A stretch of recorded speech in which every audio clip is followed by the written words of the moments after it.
Hello dear students, welcome to Kataria pharmacy. So students, हम study कर रहे थे B pharma third semester pharmaceutical engineering. इसकी हमारी यूनिट चल रही थी सेकंड। तो सेकंड यूनिट का आज का हमारा लास्ट लेक्चर होने वाला है। लास्ट हमारा चैप्टर चल रहा था डिस्टिलेशन। तो डिस्टिलेशन का आज का हमारा लास्ट लेक्चर रहने वाला है और इस यूनिट का भी लास्ट लेक्चर होने वाला है।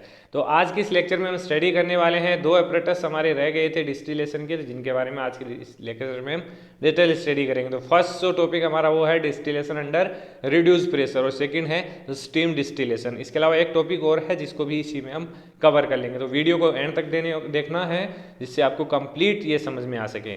तो स्टार्ट करते हैं। स्टार्ट करने से पहले आप चैनल को सब्सक्राइब कर लीजिए और टेलीग्राम ग्रुप को भी ज्वाइन कर लीजिए। तो टॉपिक है हमारा इस डिस्टिलेशन अंडर रिड्यूस प्रेशर। इस डेफिनेशन से, इस नेम से, इस टाइटल से आपको पता चल रहा है कि यहाँ पे क्या होने वाला है। रिड्यूस प्रोसेस मतलब जो रिड्यूस प्रेशर है उसके अंडर डिस्टिलेशन होने वाला है। मतलब यहाँ पे टेम्परेचर कम होने वाला है डिस्टिलेशन प्रोसेस में। तो देखिए क्या है इसके अंदर, in this distillation occur at temperature below it's boiling point by the vacuum. मतलब जिसका टेम्परेचर होगा वो बिलो होगा, कम होगा बॉइलिंग पॉइंट से। जो वैक्यूम है जिसका बॉइलिंग पॉइंट है उससे कम टेम्परेचर यहाँ पे होने वाला है। देखिए अब कम टेम्परेचर है फिर भी डिस्टिलेशन होगा क्योंकि वैक्यूम की रिक्वायरमेंट है हमें, टेम्परेचर भी कम है। तो देखिए कैसे होता है। Vacuum distillation is preferred when liquid have high boiling point at atmospheric pressure. मतलब ऐसे कंपोनेंट्स के लिए, ऐसे सबस्टेंस के लिए बेसिकली ये यूज किया जाता है जो थर्मोलेबाइल होते हैं। मतलब वो ज़्यादा हीट एब्जॉर्ब नहीं कर पाते हैं, हीट सेंसिटिव होते हैं। ऐसे सब्सटेंस के लिए distillation under reduce pressure apparatus का यूज किया जाता है। Vacuum pump and suction pump are use to reduction in pressure on liquid surface. मतलब लिक्विड की सरफेस पे प्रेशर को कम करने के लिए वैक्यूम पंप और सक्शन पंप का यूज किया जाता है। बात करते हैं इसके प्रिंसिपल की। तो liquid boil when vapour pressure is equal to atmospheric pressure. मतलब जब लिक्विड कब बॉइल होता है, जब वेपर प्रेशर और एटमॉस्फेरिक जो प्रेशर है वो एक दूसरे के बराबर हो जाए, इक्वल हो जाए, तब हमारा लिक्विड बॉइल होगा। It is external if the external pressure is reduce by application of vacuum the boiling point of liquid decrease. मतलब कि एक्सटर्नल प्रेशर जो होता है वो रिड्यूस होता है किसके थ्रू, वैक्यूम के through. The boiling point of liquid decrease, जिससे क्या होगा, जो लिक्विड का बॉइलिंग पॉइंट है वो डिक्रीज होगा। Therefore the liquid boil at low temperature, जिससे क्या होगा, वो लिक्विड बॉइल हो पाएगा क्योंकि यहाँ पे बॉइलिंग पॉइंट को कम किया जा रहा है, बॉइलिंग पॉइंट ऑफ लिक्विड को कम किया जा रहा है वैक्यूम के थ्रू। तो इससे ये जो लिक्विड है बॉइल होगा एट लो टेम्परेचर। तो ये प्रोसेस है, थोड़ा सा डिफिकल्ट लगेगा आपको, लेकिन एक दो बार स्टडी करेंगे तो आपको समझ में आ जाएगा। बात करिए इसके कंस्ट्रक्शन की। तो कंस्ट्रक्शन में देखिए क्या है, यहाँ पे वाटर बाथ लगा हुआ है, ना कि यहाँ पे कोई हीटर लगा हुआ है जिससे डायरेक्टली हीट दिया जा रहा हो। यहाँ पे वाटर बाथ का यूज़ किया जा रहा है, वैक्यूम का, स्टीम का यूज़ किया जा रहा है जिससे लिक्विड को गर्म किया जाएगा। तो वाटर बाथ के ऊपर कैल्शियम फ्लास्क रखा है, इसके अंदर हमारा जो मिक्सर है वो होने वाला है। यहाँ से ये हीट होगा, बॉइल होगा, बॉइल होने के बाद यहाँ पे बनेगी हीट, जो भी वेपर है, एंड देन यहाँ से ये कंडेंसन के थ्रू यहाँ पे कलेक्ट हो जाएगा। और ये वैक्यूम पंप का काम है, ये प्रेशर को रिड्यूस करेगा जिससे जो बॉइलिंग पॉइंट है वो कम होगा, और मैनोमीटर ये टेम्परेचर को रीड करेगा। तो ये डायग्राम है डिस्टिलेशन अंडर रिड्यूस प्रेशर। आगे देखिए इसका construction. Distillation under reduce pressure और vacuum is carried out in a specially design glass apparatus के अंदर इसको परफॉर्म किया जाता है। A two necked claisen flask, claisen flask basically इसके अंदर यूज किया जाता है। Claisen flask is use the main neck of which is fitted with along capillary tube and the side neck being fitted with thermometer. ये सब कुछ आपको diagram में दिखाई दे रहा है, थ्योरी है बस इसकी। The side tube is connected to a condenser carrying a receiving at the other and.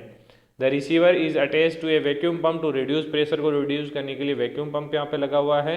And the pressure is measured with the help of manometer. जो प्रेशर है, टेम्परेचर है, वो मैनोमीटर के थ्रू मेजर किया जाता है। बात करते हैं इसकी वर्किंग की, कैसे वर्क करता है।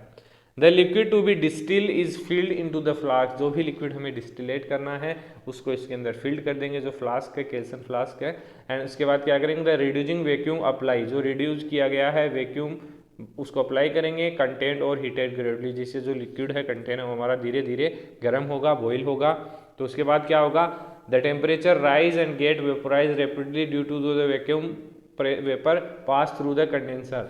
इसके बाद वही सेम प्रोसेस, वैक्यूम जाएगा कंडेंसन के थ्रू और अलग होगा, लिक्विड अलग होगा, वैक्यूम अलग होगा और रिसीव कर लिया जाएगा जो भी प्रोडक्ट है हमारा। The temperature is noted which is less than the boiling point of the liquid, और टेम्परेचर को नोट कर लिया जाएगा कि वो बॉइलिंग पॉइंट से कम है या नहीं। अब बात करते हैं इसके एडवांटेज की। तो एडवांटेज क्या है, this method is use for the compound which degrade at high temperature, ऐसे कंपाउंड्स के लिए यूज किया जाता है जो हाई टेम्परेचर पे डिग्रेड हो जाते हैं, हाई टेम्परेचर उनको डिस्टिलेट नहीं कर सकते हैं। तो ऐसे कंपाउंड के लिए रिड्यूस अंडर प्रेशर डिस्टिलेशन का यूज किया जाता है, जिससे एग्जाम्पल है एंजाइम्स, विटामिन्स, अल्कोहलॉइड्स, इनका डिस्टिलेशन करने के लिए इसका यूज किया जाता है। अब सेकंड लास्ट है हमारा, second last steam distillation. Steam distillation का प्रिंसिपल क्या है, इसके अंदर basically steam distillation is a method of distillation carried out with the help of steam, carried out with the help of steam and use for separation of highly boiling substance, मतलब high boiling substance होते हैं उनके लिए, और जो non volatile impurities होते हैं उनको डिस्टिलेट करने के लिए स्टीम डिस्टिलेशन का यूज किया जाता है। A mixture of immiscible liquid, जो इमिक्सिबल होते हैं मतलब एक दूसरे के अंदर मिक्स नहीं हो पाते हैं, ऐसे मिक्सचर्स को डिस्टिलेट करने के लिए यूज किया जाता है स्टीम डिस्टिलेशन का। Liquid against to be boil when the sum of their vapour is equal to atmospheric pressure, मतलब ऐसे मिक्सचर जो एक दूसरे के अंदर इमिक्सिबल होते हैं, इमिक्सिबल, उनके लिए स्टीम डिस्टिलेशन का यूज किया जाता है। बात करते हैं इसके कंस्ट्रक्शन की। It consist of steam can with A cork having 2 holes, मतलब देख लीजिए, कंस्ट्रक्शन देखने की ज़्यादा जरूरत नहीं है, आप डायग्राम देखिए, डायग्राम से आपको काफ़ी समझ में आएगा, डायग्राम से आप कंस्ट्रक्शन इजीली लिख सकते हैं, ड्रॉ कर सकते हैं। तो इसके अंदर बेसिकली यहाँ भी हीट दी जा रही है, एक स्टीम कैन है जहाँ से स्टीम बन रहा है डायरेक्टली, और एक सेफ्टी ट्यूब लगी हुई, यहाँ से स्टीम आएगा, स्टीम इस यहाँ पे हमारा जो मेन कंपोनेंट है वो फिल होगा, इसके अंदर आने के बाद स्टीम इस लिक्विड में आएगी और इसको गर्म करेगी। Flask having non aqueous liquid, इसके अंदर नॉन एक्वस लिक्विड होगा, कैल्शियम फ्लास्क है, यहाँ से भी हीट मिल रही है, अब यहाँ से वेपर है, यहाँ से जाएगा कंडेंसर के थ्रू और यहाँ से ठंडा होकर वेपर अलग हो जाएगा और लिक्विड यहाँ पे अलग कर लिया जाता है। तो ये बहुत ही सिंपल है। लास्ट का जो प्रोसेस होने वाला है ना, सभी में सेम है ये वाला प्रोसेस, तो ये चीज़ आपको याद रखनी है। वर्किंग कैसे करता है ये, the non aqueous liquid is place in the flask, जो नॉन एक्वस लिक्विड है उसको फ्लास्क के अंदर डाल देंगे, तो आगे क्या है, the small quantity of water is add, और थोड़ा सा वाटर उसके अंदर ऐड कर देंगे, ये वर्किंग है इसकी। Steam can field with water and the flask and steam can heated simultaneously, मतलब जो स्टीम है उसको भी साथ साथ गर्म किया जाएगा जिससे वो आगे ट्रांसफर होगी। और आगे देखिए, this steam carries the volatile oil passes into the condenser which is cooled into the receiver and process is continue until the non aqueous liquid has been distillate, मतलब जो वेपर बनेगा उसके साथ साथ वो जो स्टीम होगा वो जाएगा कंडेंसर के अंदर, वहाँ से कूल होकर लिक्विड हमारा अलग होगा और नॉन एक्वस लिक्विड हमें मिलेगा। तो ये है इसका वर्किंग। बात करते हैं इसके एप्लीकेशन की। It is use of separation of immiscible liquid, जैसे कि टोलुइन है, वाटर है, जो एक दूसरे के अंदर इमिक्सिबल होते हैं। It is use for extraction of most of the volatile oil, जैसे कि camphor, it's also distillate by this method. तो ये कुछ एग्जांपल्स हैं स्टीम डिस्टिलेशन के।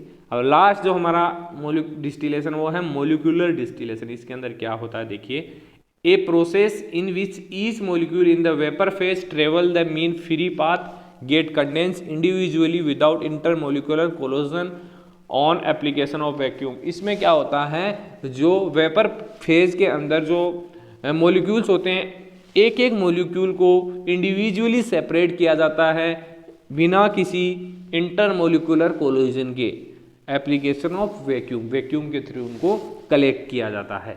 बाकी आपको प्रिंसिपल देखते हैं। प्रिंसिपल में क्या है, the substance to be distilled have very low vapour pressure, जो भी सब्सटेंस यूज करेंगे उसका वेपर प्रेशर बहुत ही कम होगा, जैसे विस्कस लिक्विड है, ऑयल है, वैक्सी मटेरियल है और हाई मोलिकुलर वेट सब्सटेंस है, उनको डिस्टिलेट करने के लिए मोलिकुलर डिस्टिलेशन का यूज किया जाता है।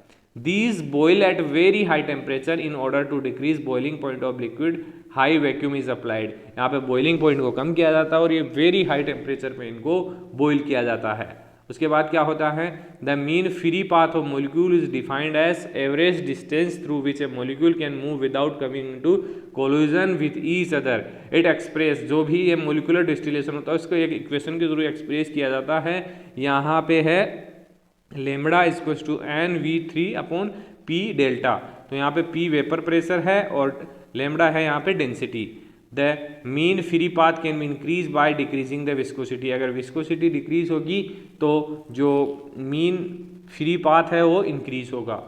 ये चीज़ें थोड़ी सी कॉम्प्लिकेटेड हैं, बाकी आप एक बार इसको स्टडी अच्छे से करेंगे तो आपको कंप्लीट समझ में आ जाएगा। एक इक्वेशन इसके अंदर आपको याद रखनी है, बाकी इतना इंपॉर्टेंट नहीं है ये, पीछे के जो एपरेटस है उनके अंदर से आपको पूछा जाएगा।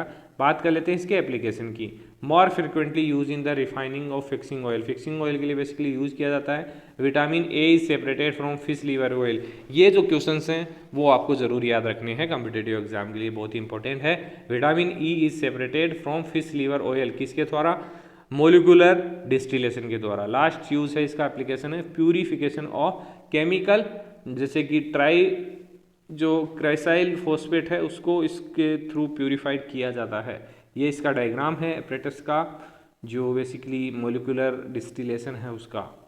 ये देखिए इसके अंदर वैक्यूम पंप है, यहाँ से प्रोडक्ट निकलेगा, यहाँ से रेसिड्यू निकलेगा, ये कंडेंसर लगा हुआ है, ये जैकेट है, ये वाइपर है और यहाँ से फीड होगा और ये रोटेट करता है अपोजिट साइड में। इसमें अलग अलग सेपरेट किया जाता है जो भी कंपोनेंट्स होते हैं उनको।